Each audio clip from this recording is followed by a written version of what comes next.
असं म्हणतात घर पाहावं बांधून. खरंच घर घेताना आपण असं बघतो, की अरे एरिया मला हा हवाय हाच आहे का? शाळा जवळ आहे का? हॉस्पिटल जवळ आहे का? कितव्या मजल्यावर आपण राहतो? पण बरेचदा असं होतं, की घर घेताना ज्या कायदेशीर बाबी असतात, तिथं परिपूर्ण आपलं लक्ष जातच असं नाही किंवा आपल्याला त्या माहीतही नसतात. आपल्याला वाटतं, की अरे आपण ब्रँड न्यू घर घेतोय, बिल्डरकडनं घर घेतोय. मग त्याच्यात काय असा प्रॉब्लेम असणार आहे? पण हे प्रॉब्लेम्स नंतर कळतात आणि ते कसे कळतात, त्याच्यावर काय-काय करावं लागतं, यासाठी आपल्या बोलूया या पॉडकास्टमध्ये आज आलेले आहेत ॲडव्होकेट मेधा बावडेकर. नमस्कार मेधा. नमस्कार. मेधा, आज आपण रेरावर बोलणार आहोत. तर रेरा म्हणजे नक्की काय? हे आधी जाणून घ्यायला आवडेल. रिअल इस्टेट रेग्युलेशन ॲक्ट 2016 हा आपल्या भारतामध्ये अस्तित्वात आला आणि 2017 मध्ये तो महाराष्ट्रामध्ये आला. 1 मे 2017 पासून हा कायदा महाराष्ट्रामध्ये लागू झाला आणि त्यासाठी महाराष्ट्र सरकारने काही त्याच्यामध्ये रूल्स ॲड केले. सो अशा पद्धतीने 2017 पासून पुढे त्यावेळच्या परिस्थितीप्रमाणे जे प्रोजेक्ट ऑनगोईंग होते किंवा येऊ घातले होते, त्या सर्व प्रोजेक्टसाठी रेरा रजिस्ट्रेशन करणं हे कायद्याने मॅन्डेटरी झालं. सो अशा सिच्युएशनमध्ये त्यावेळेला आपल्याकडे संपूर्ण महाराष्ट्रात, संपूर्ण भारतामध्ये हा कायदा अस्तित्वात आला आणि त्याप्रमाणे प्रत्येक बिल्डरला ते कंपल्सरी झालं, की त्यांनी ते प्रोजेक्ट रजिस्टर केलंच गेलं पाहिजे त्याच्यामध्ये. नेमका काय आहे हा कायदा? हा कायदा अशासाठी निर्माण करण्यात आला, की अ, याआधी रिअल इस्टेट सेक्टरसाठी कोणताही स्पेसिफिक कायदा अस्तित्वात नव्हता. त्याच्यामुळे ते संपूर्ण सेक्टर हे अनऑर्गनाइज्ड होतं. त्याच्यामध्ये कुठल्याही प्रकारचा शिस्तबद्धता नव्हती, डिसिप्लिन्ड नव्हता. कोणतेही रेग्युलेशन्स नव्हते आणि कुठलाही कंट्रोल नव्हता गव्हर्नमेंटचा, कारण there was no specific law. हं. आणि या सर्व गोष्टी तपासून बघता, ग्राहकांचं हित बघता, पारदर्शकता, प्रामाणिकपणा आणि एकतर्फीपणा कमी करण्यासाठी बिल्डर लोकांचा जो एकतर्फीपणा त्याच्यावरती होता, की वन साइडेड ॲग्रीमेंट्स, या सर्व गोष्टी ना आळा घालण्यासाठी हा कायदा अस्तित्वात आला. ज्याच्यामुळे ग्राहकांची फसवणूक होणार नाही. ग्राहकांची फ्लॅटची खरेदी आणि विक्री ही खूप स्मूथ होईल. विक्री म्हणण्यापेक्षा आपण खरेदी म्हणूया. ही खरेदी करण्यासाठी कुठलातरी अंकुश असला पाहिजे, बिल्डर आणि ग्राहक यांच्यामधला. म्हणून हा कायदा अस्तित्वात आला आणि या कायद्याने काही गोष्टी करणं हे बिल्डरवर बंधनकारक झालेलं आहे आणि म्हणून हा कायदा ऑल ओव्हर इंडिया, म्हणजे ऑल ओव्हर भारतामध्ये सगळीकडेच आता लागू झालेला आहे. अच्छा. मग घर घेताना रेराचा नेमका फायदा कसा होतो ग्राहकाला? आता कसं होतं, की रेरा कायद्याप्रमाणे जसं मी आधी सांगितलं तसं रजिस्ट्रेशन करणं हे कंपल्सरी आहे, मॅन्डेटरी आहे.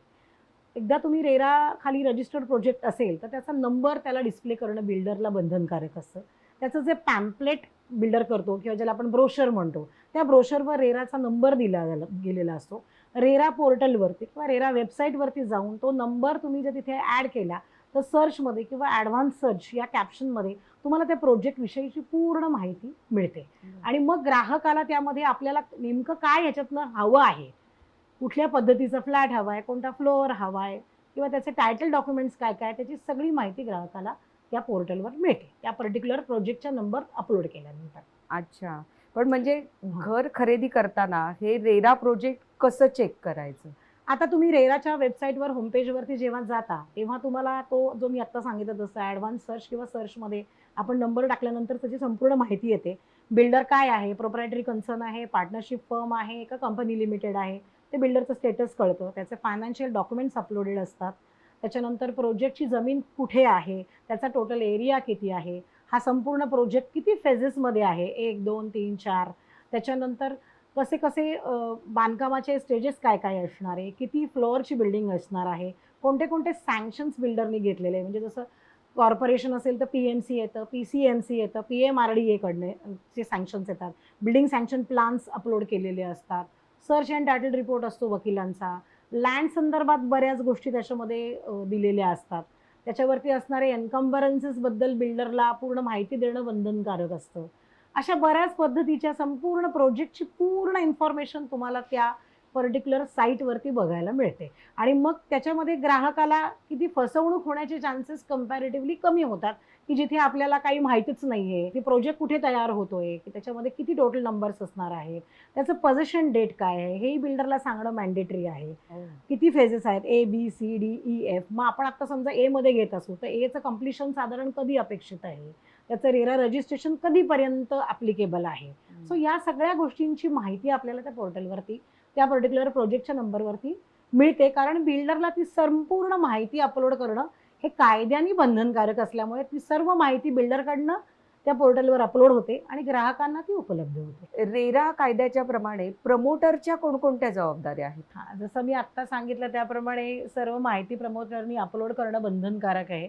त्याच्यानंतर प्रत्येक क्वार्टरली साधारण 3 महिन्यांनी प्रोजेक्टचं स्टेटसचं काय आहे तेही त्यांनी अपलोड करणं गरजेचं आहे. म्हणजे किती फ्लॅट्स गेले आहेत, किती शिल्लक आहेत, टोटल पार्किंग एरिया किती आहे, त्याच्यातले आता किती अलॉट झालेले आहेत, त्याच्यानंतर आता प्रोजेक्टची परिस्थिती काय आहे, स्टेजेस ऑफ वर्क, हेही सगळं अपलोड करणं गरजेचं आहे. आता बिल्डरच्या जर जबाबदाऱ्या आपण म्हटल्या तर बिल्डरच्या जबाबदाऱ्या ह्या आहेत की 10% पेक्षा जास्त रक्कम बुकिंगच्या वेळेला बिल्डरला घेता येत नाही before agreement for sale. Agreement for sale register होण्याच्या आधी मॅक्सिमम रक्कम जर बिल्डर घेऊ शकतो ग्राहकाकडनं ती फक्त 10% आहे. त्यापेक्षा जास्त रक्कम बिल्डरला घेता येत नाही. त्यानंतरची रक्कम ही तुमचं schedule of work, stages of work प्रमाणे ती ठरली जाते की प्रत्येक स्टेजला 10%, 15% जे काही ठरलेल्या टर्म्स अँड कंडिशन्स नॉर्म्स असतील त्याप्रमाणे ते ठरतं आणि according to the stages of work. म्हणजे अमुक एक स्टेज झाल्यानंतर ग्राहकांनी एवढे पैसे देणं बंधनकारक आहे.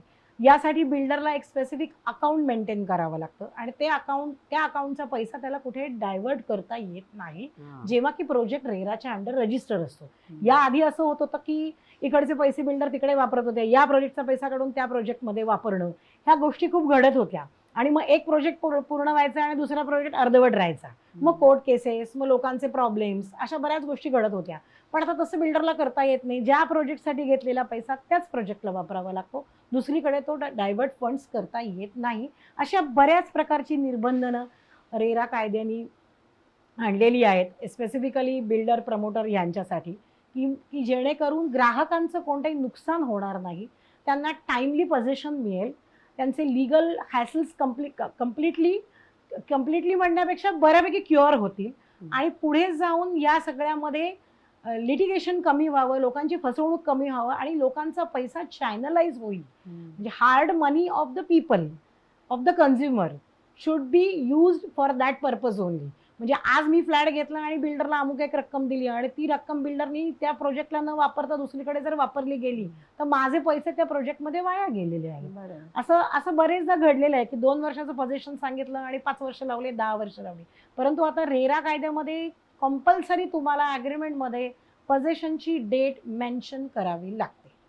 त्या अनुषंगाने तुम्ही रेरा सर्टिफिकेट घेणं अपेक्षित असतं. रेराचं जे रजिस्ट्रेशन सर्टिफिकेट आहे, समजा रजिस्ट्रेशन सर्टिफिकेटमध्ये 2025 ची तुमची तारीख आहे, मे 2025, तर अपेक्षित आहे की तुम्ही मे 2025 मध्येच त्याचं तुम्ही पोझिशन देणं आहे. परंतु काही कारणाने जर बिल्डर देण्यास असमर्थ असेल तर बिल्डर त्याच्यासाठी एक्सटेन्शन मागू शकतो. पण मे 25 ला दिलेलं पोझिशन तुम्ही मे 30 मध्ये एक्सटेंड नाही करू शकत आणि यासाठी म्हणून तो कायदा अस्तित्वात आलेला आहे. आणि मग त्या संदर्भातल्या बऱ्याच रेमेडीज ग्राहकांकडे आता उपलब्ध झालेल्या आहेत. रेरामुळे रेरा ट्रायब्युनल अस्तित्वात आलेलं आहे आणि मग त्यासाठी ग्राहकांना दादही पुढे मागता येते.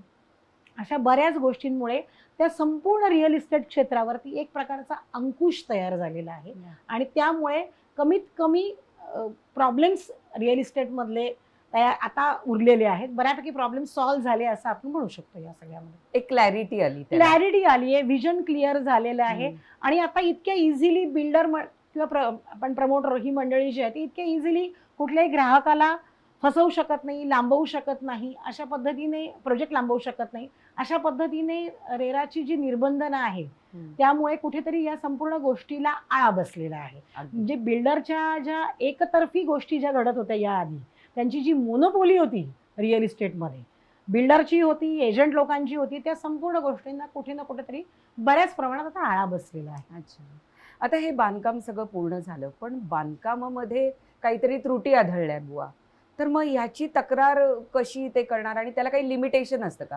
समजा आता घर घेतलंय उन्हाळ्यात, गळू लागलं पावसाळ्यात, तर मग तो पिरियड गेला तर मग ते कसं, किंवा घर घेतलं तू तर 6 महिने गेले आणि मग तर तो काही पिरियड असं काही टेन्युअर त्याला आहे का? घर घेतल्यापासून साधारण कम्प्लिशन सर्टिफिकेट आल्यापासून म्हणजे कॉर्पोरेशन कडनं जे कम्प्लिशन मिळतं, ऑक्युपन्सी सर्टिफिकेट मिळतं, तिथून साधारण 5 वर्षापर्यंत ग्राहक रेरा कायद्याकडे तक्रार अर्ज दाखल करू शकतो.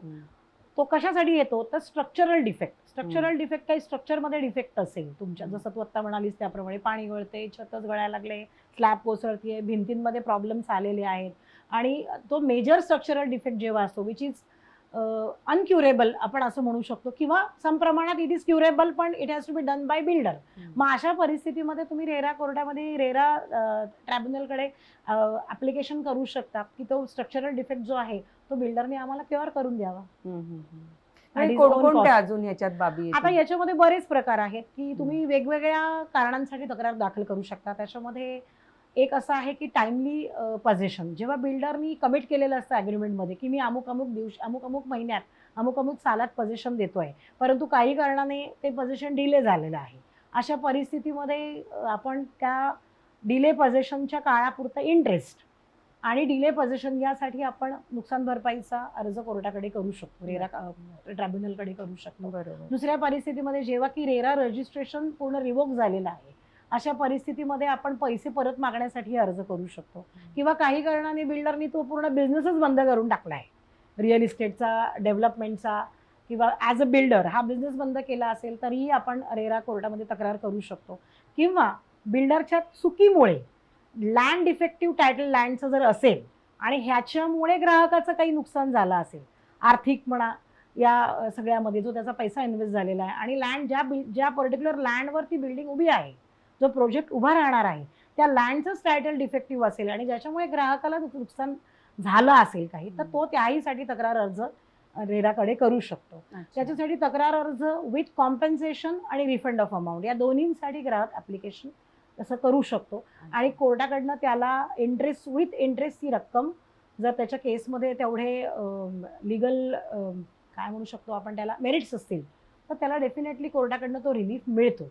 मग डिले इन पजेशनसाठी मिळतो, कॉम्पेन्सेशनसाठी मिळतो, त्याच्यानंतर त्याला त्याच्यातनं क्विट करायचं असेल ड्यू टू डिले तर तरीही त्या पर्टिक्युलर ग्राहकाला अर्ज करून विथ इंटरेस्ट परत रक्कम मागण्याचा अधिकार आहे.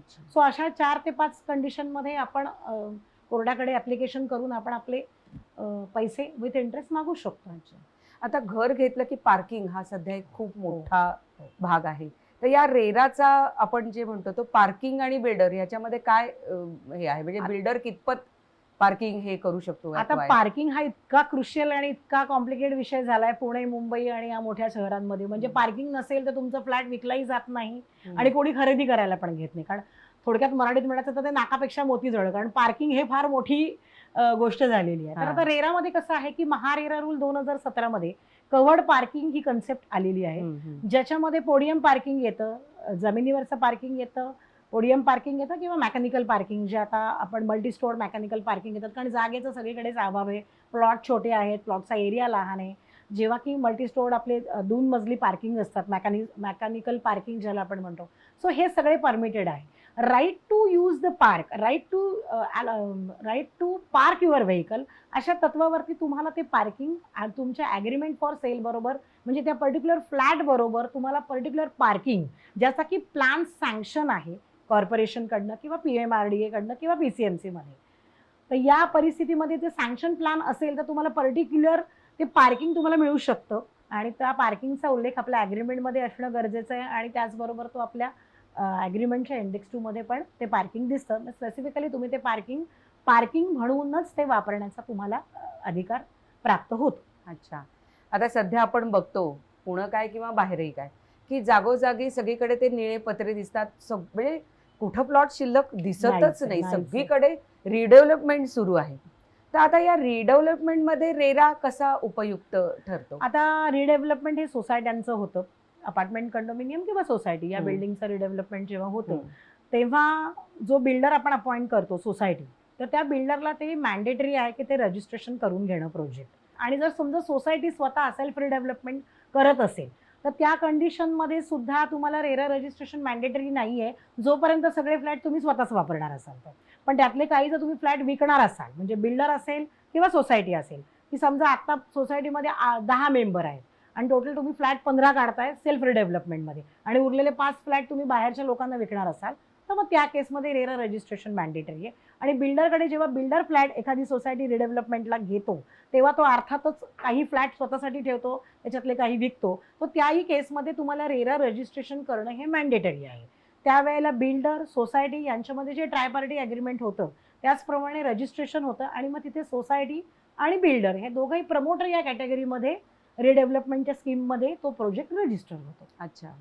पण म्हणजे तेव्हा जे सभासद आहेत ते जरी प्रमोटर असतील तरी त्यांच्याही फ्लॅटचं रेराचं त्यांना जे काही बेनिफिट्स आहेत ते मिळतात का? नाही, रेराचे बेनिफिट्स म्हणजे रेराचे टर्म्स अँड कंडिशन्स ज्या आहेत रजिस्ट्रेशनच्या त्या सगळ्यांसाठी सेम आहे. अच्छा. म्हणजे तुम्ही रिडेव्हलपमेंट मधले आहात का नवीन स्कीम करता आहात. हां. परंतु आता हा खूप मोठा आणि वेगळा विषय आहे की रेरा आणि रिडेव्हलपमेंट मग सोसायटी मेंबर्सना त्याचे काय बेनिफिट आहेत.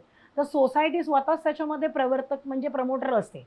त्याच्यामुळे पूर्वी को प्रमोटर ही कन्सेप्ट होती परंतु ती आता गेलेली आहे. को प्रमोटर ही जी कन्सेप्ट होती सोसायटीला को प्रमोटर म्हणून ट्रीट केलं जायचं.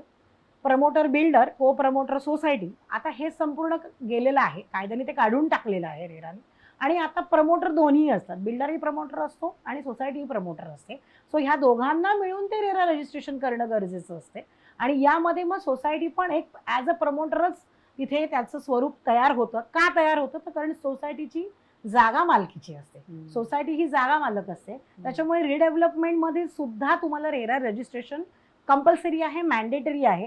कारण बिल्डर हे फ्लॅट काही नवीन लोकांना, प्रपोज्ड परचेसर्सना, बायर्सना, अलॉटीजना विकणार असतो आणि मग त्या लोकांसाठी रेरा रजिस्ट्रेशन, रेरा कायदा it will come into picture.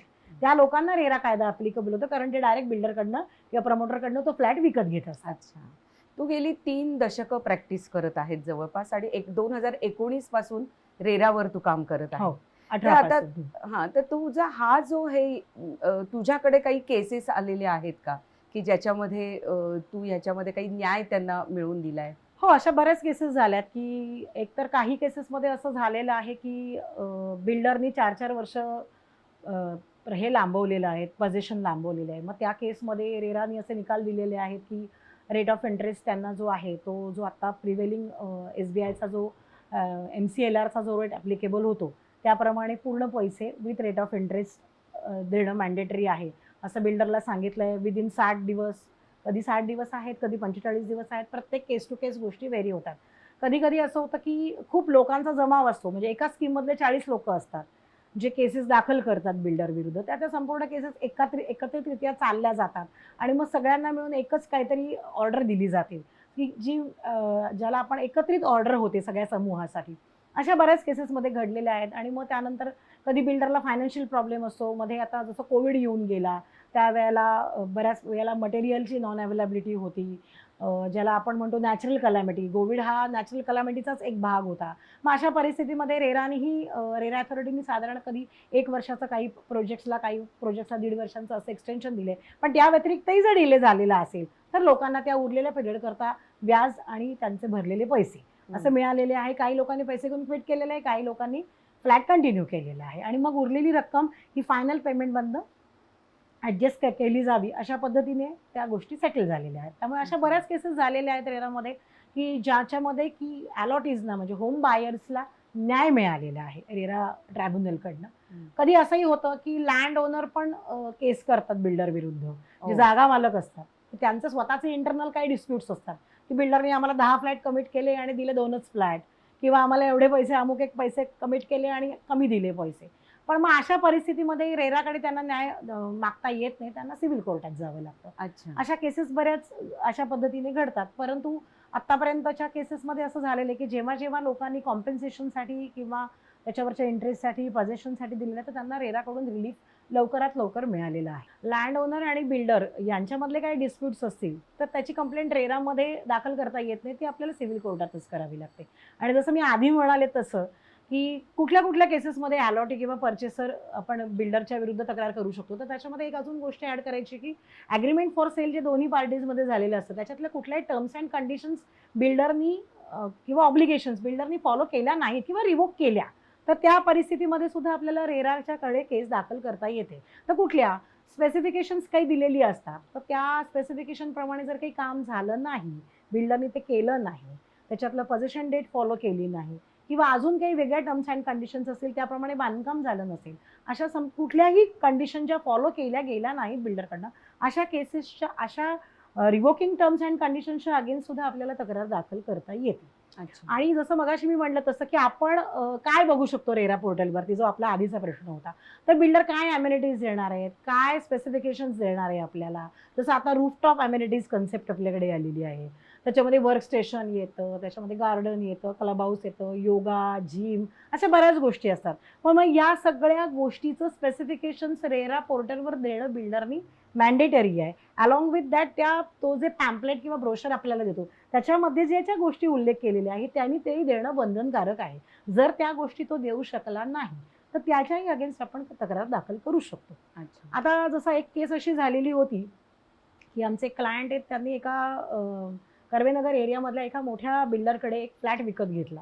त्या फ्लॅट घेताना बिल्डरने त्यांना गार्डन दाखवलं होतं की त्या फ्लॅटला पोडियम गार्डन आहे आणि पोडियम लेवलचा तो फ्लॅट होता आणि साधारणतः 300 स्क्वेअर फीटचं गार्डन होतं. परंतु बिल्डरनी सांगितलं की अजून हा प्लॅन सँक्शन नाही आहे आणि आम्ही तो टाकलाय सँक्शनिंगला, पण त्याच्या आधी आपण ॲग्रीमेंट करून घेऊ. आणि त्यावेळेला बिल्डरनी असं आम्ही दाखवलं की स्टॅम्प ड्युटी आणि रजिस्ट्रेशन या पर्टिक्युलर 31 मार्चपर्यंत आम्ही बेअर करणार आहोत, तुम्हाला ती वेव्ह होणार आहे. त्यामुळे स्टॅम्प ड्युटी रजिस्ट्रेशनचा जो काही 7-8 लाखाचा खर्च आहे तो वाचतोय. या आमिषाने म्हणा किंवा या प्रलोभनाने समोरच्या व्यक्तीने घाईघाईने त्या फ्लॅटचं ॲग्रीमेंट केलं आणि तो प्लॅन कधीच सँक्शन झाला नाही. त्यानंतर त्या व्यक्तीने त्या ॲग्रीमेंटच्या बेसिसवर एका नॅशनलाइज बँकेकडनं लोन घेतलं आणि नॅशनलाइज बँकेकडनं लोन घेतल्यावर 60,000 रुपये महिना त्याचा EMI सुरू झाला. परंतु प्रत्यक्षात तो फ्लॅट हवेमध्ये होता. तो पूर्णपणे तो फ्लॅट कागदावर कुठेच अस्तित्वात नव्हता, कारण त्याला सँक्शन कॉर्पोरेशनचं आलंच नाही. अशा परिस्थितीमध्ये तो प्रोजेक्ट 4 वर्ष डिले झाला. बापरे. 4 वर्ष डिले झाल्यानंतर त्यांनी रेरामध्ये तक्रार दाखल केली. त्याचे पैसे अलॉंग विथ इंटरेस्ट द्यावे असं बिल्डरला डायरेक्शन दिले कोर्टाने आणि त्याप्रमाणे त्यांनी ते देणं मॅन्डेटरी होतं. परंतु ज्या दरम्यानच्या काळात त्यांनी जो EMI भरला त्याच्यावर त्यांनी दिलेलं इंटरेस्टचं काय, तो तर त्याला त्याच्या खिशातनंच द्यावा लागला. आणि 4 वर्षांनी एंड स्टोरी अशी झाली की तो फ्लॅट परत कधीच भविष्यात सँक्शन होऊच शकला नाही. बिल्डरने तो संपूर्ण प्लॅन रिवाईज केला आणि रिवाईज करताना ते पोडियम गार्डन ही कन्सेप्टच काढून टाकली. मग अशा जेव्हा अशी घडते तेव्हा अशा परिस्थितीमध्ये आपण ग्राहकांनी काय करणं अपेक्षित आहे. जसं मी आधी सांगितलं त्याप्रमाणे आपण लँडचे डॉक्युमेंट्स, त्या प्रॉपर्टीचे डॉक्युमेंट्स, त्याच्यामध्ये डेव्हलपमेंट ॲग्रीमेंट येतं, पॉवर ऑफ अटर्नी येतं, जॉईंट व्हेंचर बिल्डर करतोय का, काय कुठले दस्त त्यांनी केलेले आहेत, त्यांनी कुठल्या परमिशन्स घेतल्यात, लँड परमिशनमध्ये NA परमिशन आहे का, या सगळ्या जशा गोष्टी आपण तपासून बघतो रेरा पोर्टलवर. डॉक्युमेंट सगळे बघतो, लेआउट बघतो, सँक्शन प्लॅन बघतो. त्याबरोबरच सँक्शन प्लॅनमध्ये आपला फ्लॅट येतोय का नाहीये हे बघणं प्रत्येक ग्राहकांनी गरजेचं आहे. माझा फ्लॅट नंबर जर 101 असेल तर तो सँक्शन प्लॅनमध्ये certified copy of sanction plan बघणं प्रत्येक ग्राहकांनी गरजेचं, ज्याच्यावर कॉर्पोरेशनचं सील असतं. म्हणजे आज मी शुअर आहे की मी जर 101 नंबरचा फ्लॅट घेत असेल आणि मी जर ॲग्रीमेंट फॉर सेल रजिस्टर करत असेल तर पुढे या 101 साठीच मला जर काही प्रॉब्लेम झाला तर मला केस दाखल करता येते. बऱ्याचदा ॲग्रीमेंट फॉर सेल येतं पण तो फ्लॅट कदाचित सँक्शन नसतो किंवा सँक्शन प्लॅन असतो त्याच्यामध्ये माझा फ्लॅटच नसतो. अशा ज्या काही घटना घडतात त्यावेळेला ग्राहकांचं नुकसान होतं आणि मग अशा परिस्थितीमध्ये तो फ्लॅट त्या ब्रोशरमध्ये पण दिसणं गरजेचं आहे, सँक्शन प्लॅनमध्ये पण दिसणं गरजेचं आहे आणि रेरा पोर्टलवरती तो फ्लॅट, आपला पर्टिक्युलर फ्लॅट नंबर दिसतोय का जो प्लॅन अपलोड केलाय बिल्डरनी रेरा पोर्टलवर. आता असं होतं बऱ्याचदा की एक प्लॅन दाखल केलेला असतो त्याच्यानंतर तो रिवाईज होतो. असे नंतर बरेच रिवाईज होतात. कधी 2च मजल्यापर्यंतचं सँक्शन असतं, कधी 5 मजल्यांचं असतं आणि बिल्डर टाइम टू टाइम तो रिवाईज करत असतो. पण जे काही रिव्हिजन प्लॅनचे होतात ते सगळे revision, revise sanction plan upload करणं ही बिल्डरची जबाबदारी आहे रेरा पोर्टलवर. जेव्हा तुम्ही तो नंबर टाकता तेव्हा तुम्हाला सगळी इन्फॉर्मेशन त्याच्यात मिळते. दुसरं असं की सर्च अँड टायटल रिपोर्ट, जसं मी आधी म्हणाले तसं, तर सर्च अँड टायटल रिपोर्ट घेणं गरजेचं आहे, त्याच्यावर असणं गरजेचं आहे. लाईकवाईज त्या दरम्यानच्या काळात तुम्ही स्कीम सुरू झाली आहे समजा 2020 मध्ये किंवा 21 मध्ये आणि तुम्ही आता 3 वर्षांनी ती समजा तो फ्लॅट घ्यायला गेलात, 4 वर्षांनी गेलात, तर मधल्या काळामध्ये त्या फ्लॅटचा काही सेल झालाय का किंवा काही झालंय का हे आपण तपासण्यासाठी आम्ही असं ग्राहकांना सांगतो की तुम्ही एक सर्च घ्यावा. लॉन्चिंगची डेट जी आहे त्या पर्टिक्युलर स्कीमची आणि तुमची ॲग्रीमेंटची डेट, या मधल्या काळात बिल्डरने तो फ्लॅट कोणाला विकला नाहीये ना किंवा त्याच्यावर काही एन्कम्परन्स क्रिएट झालेला नाहीये ना. जसं मॅन्डेटरी गोष्ट अशी आहे की बिल्डरनी काय काय अपलोड करणं गरजेचं आहे प्रोजेक्टमधल्या डिटेल्समध्ये, जसं त्यांनी त्याच्या परमिशन 7/12 या सगळ्या गोष्टी तर आहेच आहेत.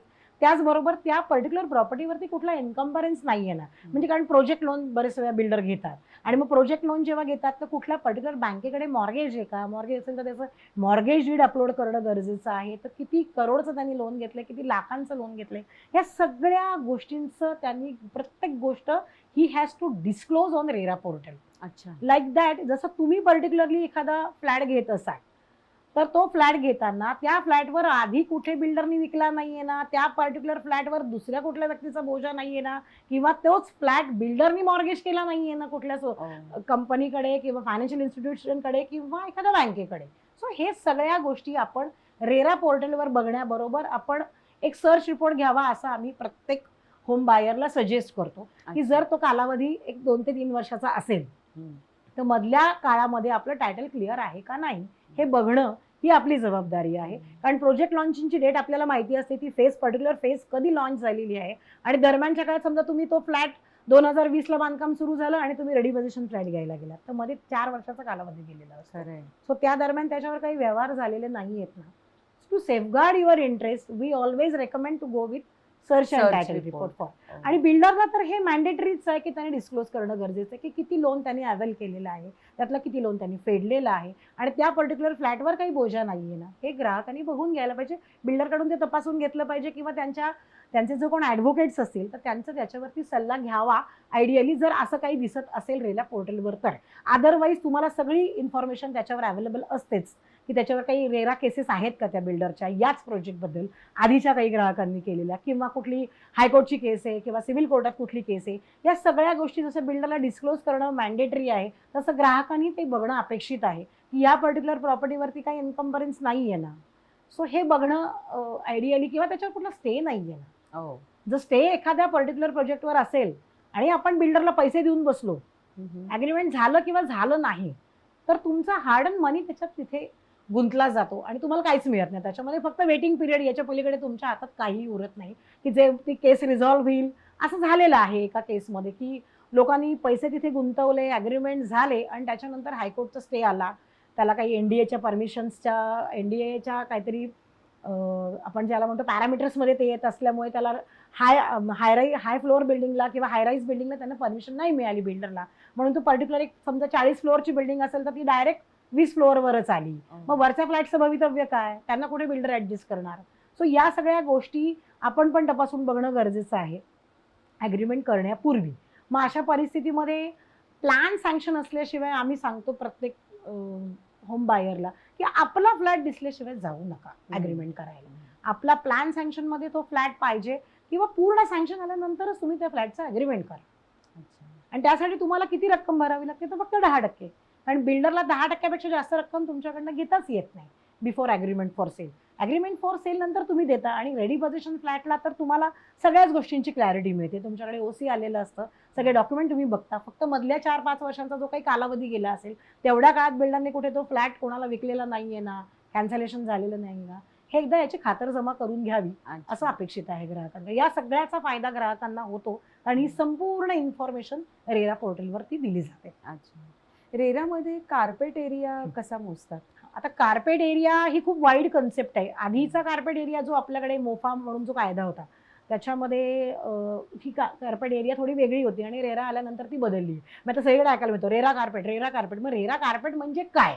सो रेरा कार्पेट म्हणजे जो कार्पेट एरिया ज्याच्यावरती आपण सतरंजी टाकतो तो एरिया, ज्याच्यामध्ये इंटरनल वॉल इन्क्लूड होतात परंतु आउटर वॉल इन्क्लूड होत नाहीत. आणि रेरा कार्पेटमध्ये वरांडा, बाल्कनी आणि टेरेस याचा समावेश नसतो. इंडिपेंडेंटली ट्रीट केल्या जातात. तुम्ही कुठलाही ॲग्रीमेंट बघितलं तर त्याच्यात तुम्हाला आता दिसेल ड्राय बाल्कनी वेगळी लिहिलेली असते, अटॅच टेरेसचा वेगळा उल्लेख असतो आणि त्याच्यामध्ये बाल्कनी असेल तर त्याचा पूर्ण वेगळा उल्लेख असतो. पूर्वी तसं नसायचं. पूर्वी सेलेबल एरिया यामध्ये बऱ्याच वेळा ती टेरेस इन्क्लूड केली गेलेली असायची, परंतु आता प्रत्येक फ्लॅटचं स्पेसिफिकेशन तुम्हाला तशाच पद्धतीने द्यावं लागतं आणि त्याप्रमाणे तो रेरा कार्पेट ठरतो एरिया. अच्छा. आता हे रेरा ऑथॉरिटीकडे तक्रार करायची तर ती कशी दाखल करता येते? महारेरा किंवा रेरा वेबसाईटवरती तुम्हाला रेरा म्हणून तुम्ही गुगलवर टाईप केलं किंवा महारेरा केलं तरी तुम्हाला रेराचं होमपेज दिसतं. त्या रेराच्या होम पेजवरती तुम्ही लॉग इन या सेक्शनला गेलात, तिथे तुम्हाला नवीन न्यू तुमचा रजिस्टर अकाउंट करावं लागतं, किंवा तुम्हाला रजिस्टर क्रेडेन्शियल स्वतःचे देऊन तिथे तुम्ही नवीन ओपन करता अकाउंट, आणि तिथे तुम्ही कंप्लेंट फॉर्म करता. मग कंप्लेंटमध्ये काय होतं की तुम्ही जेव्हा प्रोजेक्ट नंबर टाकता तेव्हा सगळे बिल्डरचे डिटेल्स तुम्हाला त्याच्यावरती येतात. मग तुम्ही कुठल्या पर्टिक्युलर प्रोजेक्टमध्ये तुमचा फ्लॅट आहे ज्याच्या अगेन्स्ट तुम्हाला कंप्लेंट दाखल करायची आहे, तर त्याचे बिल्डरचे डिटेल्स ऑलरेडी रेकॉर्डवर असतातच. आता तुमची जी काही स्टोरी आहे किंवा तुमची जी काही केस आहे ती तुम्हाला त्याच्यात पुटअप करावी लागते. त्याच्याबरोबर तुम्हाला काही डॉक्युमेंट जोडावी लागतात, जसा की तुमचं बुकिंग फॉर्म असतो. तुम्ही जेव्हा बिल्डरकडे जाता तेव्हा अलॉटमेंट लेटर बिल्डर तुम्हाला देतो त्या फ्लॅटचं. तुम्ही जे बिल्डरला पैसे दिलेले असतात त्याच्या पावत्या तुम्हाला बिल्डरने दिलेल्या असतात, त्या तुम्हाला अपलोड कराव्या लागतात. ॲग्रीमेंट फॉर सेल असेल तर त्याचं संपूर्ण तुम्हाला PDF तयार करून ती तुम्हाला कॉपी अपलोड करावी लागते. त्याच्यानंतर इंडेक्स 2 असतो. ऑक्युपन्स कमिन्समेंट सर्टिफिकेट जे आहे, म्हणजे ज्याला आपण बांधकाम परवाना म्हणतो, बांधकाम चालू करण्याचा परवाना, त्याचे डिटेल्स तुम्हाला ती पर्टिक्युलर डॉक्युमेंट तुम्हाला अपलोड करावं लागतं. आणि बिल्डरनी जे तुम्हाला कमिटमेंट डेट दिलेली असते पजेशनची, त्या पर्टिक्युलर पानाचाही तुम्ही ते पर्टिक्युलर जे ॲग्रीमेंटमधलं पान असतं त्याची पण तुम्ही PDF करून तुम्हाला ती अपलोड करावी लागते. असे काही डॉक्युमेंट्स असतात. सँक्शन प्लॅन आहे जे तुम्हाला अपलोड करावं लागतं. असे डॉक्युमेंट अपलोड करून तुम्ही एक रिक्विजिट जी काही रेराने प्रिस्क्राईब केलेली फी आहे ती भरून तुम्ही तुमची कंप्लेंट दाखल करू शकता. आणि याचं सगळं हिअरिंग हे व्हर्च्युअल चालतं. याचं कुठेही फिजिकल हिअरिंग होत नाही.